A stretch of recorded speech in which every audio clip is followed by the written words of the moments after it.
So, hey guys, Crazy Nick Gaming. So, today I'm gonna, there was a Sonic, there was a Sonic movie that got never published before, and I find this article really interesting.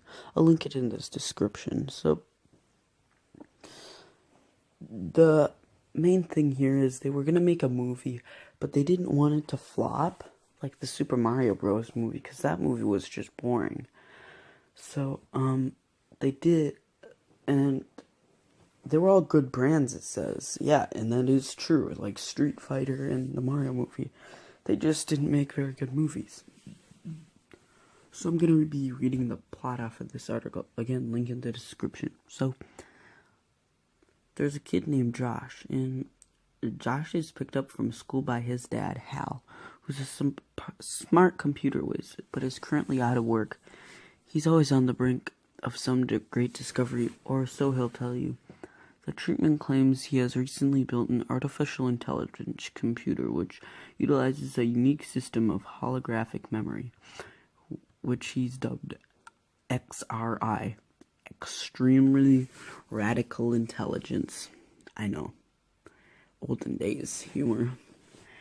After dinner, Hal rushes to pursue Alito and some of his obscure computer parts and tells Josh not to touch the XRI. Though he promises he won't, of course Josh breaks into the computer and asks it to write his paper on his test pilot, Sonic. When the XRI doesn't recognize his name, Josh plugs in his Sega Saturn and copy of Sonic Extreme to demonstrate. The treatment reads, "That's odd. When things begin to happen, Sonic stops responding to the game and controller and discovers a will of his own. As Richard Jeffries described it to me, these kids work out some hack where Sonic the Hedgehog steps out through the right door into the real world. So he becomes a renegade from the game world. Sonic and Josh stand face to face, two friends meeting for the first time, described in the treatment as 3D CGI guy in the real world."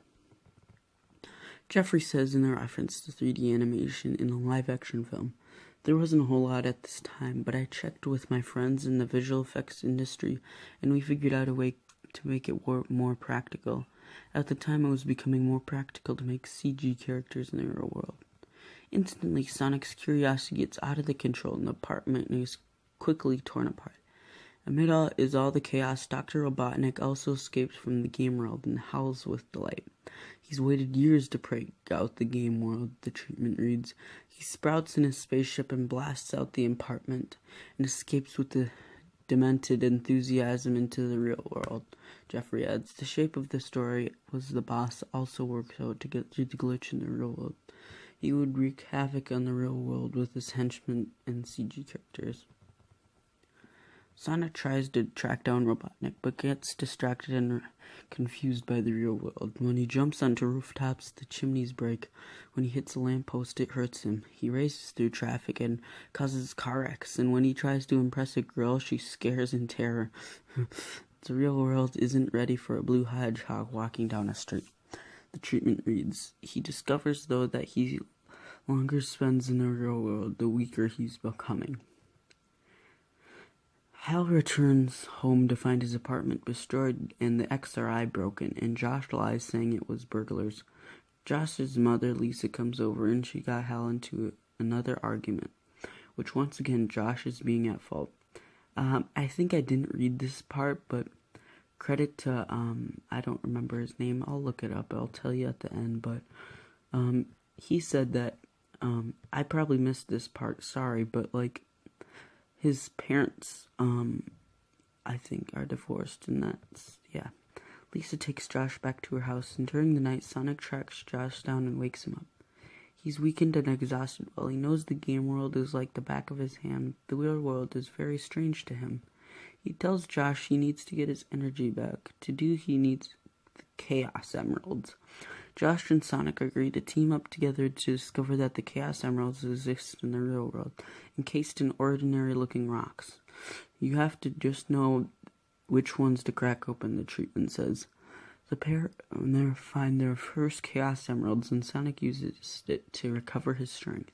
Josh wants to try some, and Sonic gives him a little taste to give Josh superpowers, which he uses to write his whole team term paper. And in 30 seconds, when Josh asks for more, Sonic warns him not to use the power until he can master it. Oh yeah, Josh uses it to write a paper in 30 seconds. That's pretty fast. Wish I could have that. School. Ugh. Across town, Robotnik has taken over an abandoned amusement park and plots to use the power of the Chaos Emeralds to control the real world. He recruits a group of school bullies who gives him cyber body parts to turn them into bully bots. These bully bots can start digging underneath the amusement park to smash every rock to find a 1 in a million Chaos Emeralds.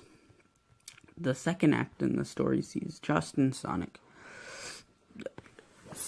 and Josh discover the bully bots to get the clues to Robotnik's whereabouts. And some good news, his father has got a new job. Only it is with Shady Corporation, who are reopening Ramshackle Amusement Park, which is now named Botnik Land and the amusement park. Sorry for the noise if there's any, but with Sonic hiding in the boot of Hal's car, Josh discovers that this amusement park is being run by Robotnik, who has hired Hal and the XRI to create a virtual reality ride. The amusement park is a smash success, mainly because the kids can go on for free, and the candy is free, and so is the ice cream. Every kid in town is lining up to get in, but Sonic and Josh snoop around the park and discover Robotnik is using the ride and Hal's XRI technology to replace all of the kids with Kinderbot robo-clones. The real kids are put to work digging under the town, cracking rocks, finding 1 in a million Chaos Emeralds, Jeffrey writes. The perfect angled Kinderbot clones go home with the parents. Robotnik's plan, they learn, is to use the Chaos Emerald power to the XRI to digitalize the natural wonders of the world, like Amazon rainforest and Mount Everest, which he will recreate in virtual reality so he can charge big money for the world to see them. Sonic and Josh are dumbfounded. They must stop this evil plan. Josh is scared, but Sonic tells him he has to stand up for what you believe in. Yeah. And give it everything you've got. There's a chase scene between Sonic, Josh, and the bully bots, and Sonic uses all of his energy to help Josh escape. Sonic is captured, and Josh tries to tell Hal and Lisa the truth about Robotnik and the Kinderbots. The XRI and Sonic, of course, don't believe him. His parents don't believe him. Across town with the Kinderbots return home, clone kids do everything their parents ask. Eat peas, clean a room, do homework, the treatment reads. Josh is horrified by the Kinderbot kids. He knows they are Robotnik's evil creation. He fears what a terrible world it would be if Robotnik mechanizes everything. I don't know. In the third act, Josh hatches a plan to get Robotnik back into the game world, inspired by Sonic's speech about standing up for what you believe in. As Jeffries describes it, the plan was Sonic was going to be the bait, but they were supposed to lure the boss back into the game world. But what happens is they do that, but the kids get sucked into the game world. For Act 3 of this story, there's a showdown between Sonic, Josh, and Robotnik, with the good guys winning and Robotnik getting away, no doubt, come up with a new plan to take over the world. The treatment reads, Hal, Lisa, and Josh step in through the vortex. But there's a sad moment when Sonic decides he must stay behind in the game world. He has to be vigilant against Dr. Robotnik and his nefarious ways. After all, that's his job. Sonic has to stay in the game world, if you haven't noticed. But the adventure brings Josh, Hal, and Lisa closer together. But Hal decides that the XRI is too dangerous even to use again, and asks Josh to put it away for safekeeping. Josh promises not to use it again, but notice on a TV screen nearby, Sonic winks at him, then goes about his gameplay business. Jeffrey describes it as a big parting moment where they go their separate ways. A part you leave that little back door in there for a sequel, so they become friends with Sonic and have to go back to their world.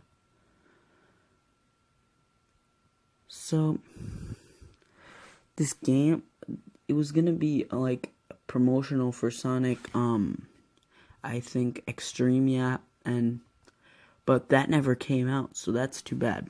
But the feedback for this was actually really good, but then,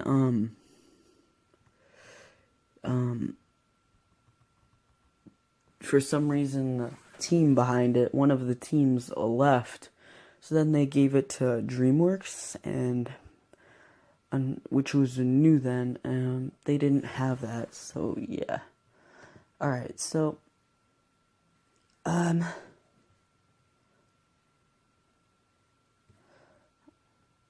cut this part out. Alright, Pat Mac was where I got this from, so subscribe to him, and yeah. And subscribe to my friends Eli Guy, Whooshy, BTS Fan, and D-Pig. And that's all, so bye.